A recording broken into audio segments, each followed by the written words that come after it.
السلام عليكم ورحمة الله. وقال الله تعالى في كلامه المجيد: أعوذ بالله من الشيطان الرجيم.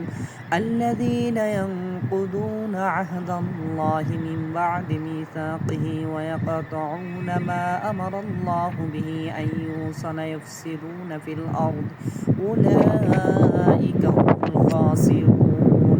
অর্থাৎ মহান আল্লাহ রাব্বুল আলামিন পবিত্র কোরআনে বলেন, তারাই বিপদগামী যারা আমি আল্লাহ তাআলার সাথে অঙ্গীকারবদ্ধ হওয়ার পরেও তারা অঙ্গীকার ভঙ্গ করে এবং আমি আল্লাহ তাআলা যা অবিচ্ছিন্ন রাখার জন্য নির্দেশ দিয়েছি তারা তা বিচ্ছিন্ন করে এবং পৃথিবীর বুকে তারা অশান্তি সৃষ্টি করে।